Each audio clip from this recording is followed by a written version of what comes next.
दोस्तों, दुनिया के सबसे बड़े इन्वेस्टर और सिर्फ इन्वेस्टिंग से अपनी वेल्थ को 112 बिलियन डॉलर्स तक ले जाने वाले वॉरेन बफेट की उम्र जब सिर्फ 11 साल थी, तब उन्होंने अपने लाइफ का पहला इन्वेस्टमेंट किया था। उन्होंने अपना पहला स्टॉक सिटी सर्विस कॉर्प नाम की कंपनी का खरीदा था।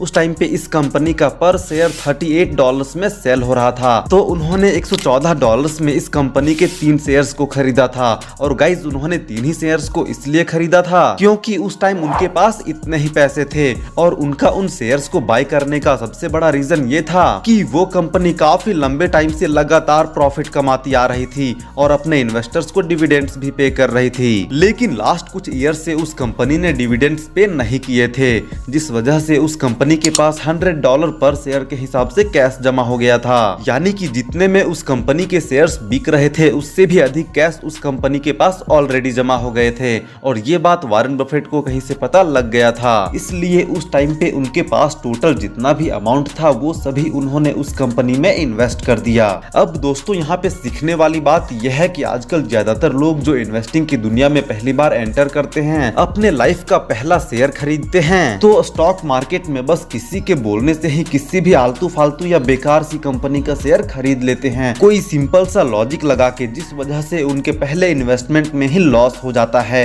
और उन्हें स्टॉक मार्केट और इन्वेस्टमेंट जैसी चीजें रिस्की लगने लगती हैं। जबकि देखा जाए तो आज के डेट में हमारे पास इन सब चीजों के बारे में सीखने के लिए कितने सारे फ्री के रिसोर्सेस अवेलेबल हैं, इंक्लूडिंग यूट्यूब, जिस पे अभी आप ये वीडियो देख रहे हो। और अभी हम लोग यंग एज में हैं, तो हमारे पास अभी टाइम भी बहुत है। वॉरेन बफेट जब 11 साल के थे, तब वो स्कूल में पढ़ाई करने के साथ साथ एक पार्ट टाइम जॉब भी करते थे, ताकि पैसे कमाकर वो ज्यादा से ज्यादा इन्वेस्ट कर सकें। इसलिए उन्होंने अच्छी रिसर्च करके और एक बहुत ही बढ़िया रीजन के वजह से शेयर्स को खरीदा और उससे अच्छा प्रॉफिट भी कमाया। तो यहाँ से हमें भी एक इम्पोर्टेंट लेसन सीखना चाहिए कि भले ही आप इनिशियली कितना भी छोटा अमाउंट इन्वेस्ट करोगे, आपको राइट माइंडसेट से और प्रॉपर रिसर्च के बाद ही इन्वेस्ट करना चाहिए। क्योंकि यदि आप अपने उस पैसे के बीज को ही वेस्ट कर दोगे, तो आप पैसों का एक बहुत बड़ा पेड़ कैसे ग्रो करोगे।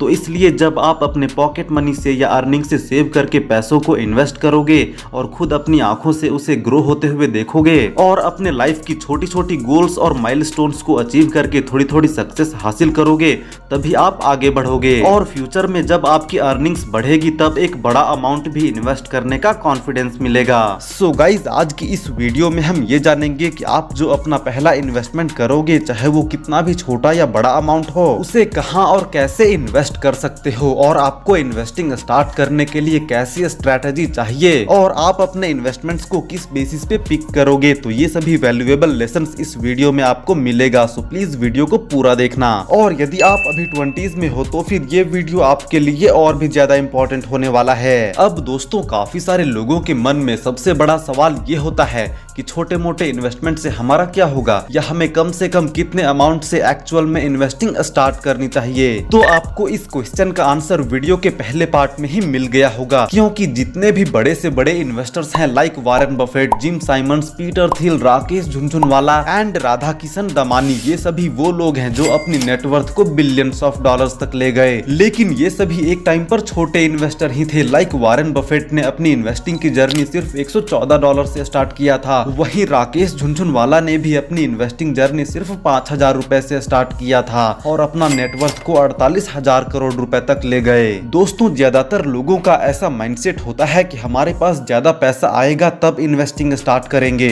लेकिन रिच लोगों का माइंडसेट ऐसा होता है कि जब हम छोटे अमाउंट से ही इन्वेस्टिंग स्टार्ट कर देंगे, तभी हमारे पास ज्यादा पैसा आएगा। और यही कारण है कि रिच माइंडसेट वालों का पास्ट कितना भी खराब हो, वो फ्यूचर में रिच बन ही जाते हैं, जबकि पुअर माइंडसेट वालों का सिर्फ बहाने बनाते बनाते ही टाइम निकल जाता है। आप जस्ट इमेजिन करो, हम में से ज्यादातर मिडिल क्लास वाले लोग जब भी पैसा कमाते हैं, तो बहुत कम ही लोग हैं जो कुछ अच्छी खासी सेविंग्स कर पाते हैं। और उनमें से भी जो मेजोरिटी लोग सेविंग्स करते हैं, उनका पैसा किसी बैंक अकाउंट में या एफडी में ऐसे ही पड़ा होता है, जहां सिर्फ 5 से 6% का एनुअल रिटर्न मिलता है, जबकि इतना तो इन्फ्लेशन ही हो जाता है। लोग अपने पैसे को कहीं भी इन्वेस्ट नहीं करते, ये डर से कि लॉस ना हो जाए या अभी उनके पास ज्यादा पैसे नहीं हैं, और बाद में जब उनके पास ज्यादा पैसे आते हैं, तब तक उनका उम्र निकल जाता है। तब उनके पास पैसों को ग्रो करने के लिए ना ही बहुत ज्यादा टाइम होता है और ना ही कोई नॉलेज होती है, क्योंकि कम उम्र में उन्होंने छोटे अमाउंट से इन्वेस्टिंग के बारे में कुछ सीखा ही नहीं नहीं। तो गाइज यदि इस टाइम पे आपके पास एक छोटा सा अमाउंट है लाइक 5 से 10,000 भी है, तो भी इसे आप एक अपॉर्चुनिटी की तरह ले सकते हो कि कम से कम इस अमाउंट से रियल इन्वेस्टिंग तो सीखने को मिल रहा है। क्योंकि गाइज जब आप अपने 30s और 40s में इंटर कर जाओगे तो आपकी रिस्पॉन्सिबिलिटीज इतनी बढ़ जाएगी कि आपके लिए कुछ नया सीखना या छोटा सा रिस्क लेना भी मुश्किल हो जाएगा।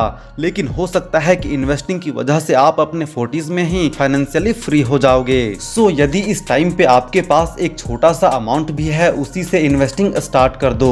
इसी से आपकी फाइनेंशियल फ्रीडम की जर्नी स्टार्ट हो जाएगी। सो गाइज ये तो बात हो गई कि इन्वेस्टिंग स्टार्ट कैसे करना है, लेकिन अब बात करते हैं कि आप इन्वेस्ट कहाँ पे करोगे। तो बेसिकली हमारे पास इन्वेस्ट करने के लिए बहुत सारे ऑप्शंस हैं, जैसे कि रियल एस्टेट, गोल्ड और इन सब के अलावा और भी काफी सारे इन्वेस्टिंग ऑप्शंस हैं। लाइक यदि हम स्टॉक मार्केट की ही बात करें तो इसमें भी आपको काफी अलग अलग तरह के एडवाइसेस मिलेंगे। जैसे कोई आपको कहेगा कि ग्रोथ स्टॉक्स में इन्वेस्ट करो, कोई कहेगा आईपीओ में इन्वेस्ट करो, या कोई कहेगा कि आपको ब्लू चिप फंड्स में या बड़ी कंपनीज में इन्वेस्ट करना चाहिए। इसलिए आपको कंफ्यूजन होगा कि आपको एक्चुअल में कहाँ इन्वेस्ट करना चाहिए।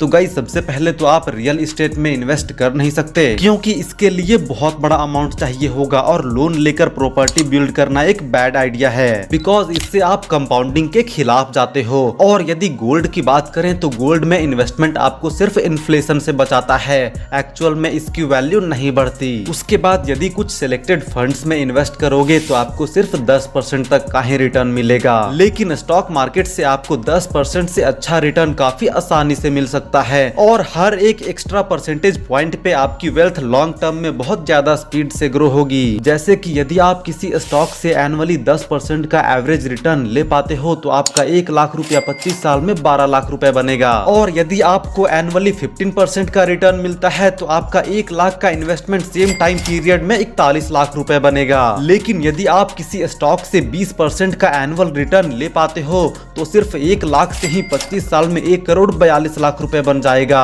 और दोस्तों यदि आप बेसिक कॉमन सेंस और डिसिप्लिन के साथ इन्वेस्ट करते हो तो आप भी 20% तक का एनुअल रिटर्न ले सकते हो। इसके लिए बस आपको पेशेंस रखना होगा और कांस्टेंट ग्रोथ वाले शेयर्स में इन्वेस्ट करना होगा।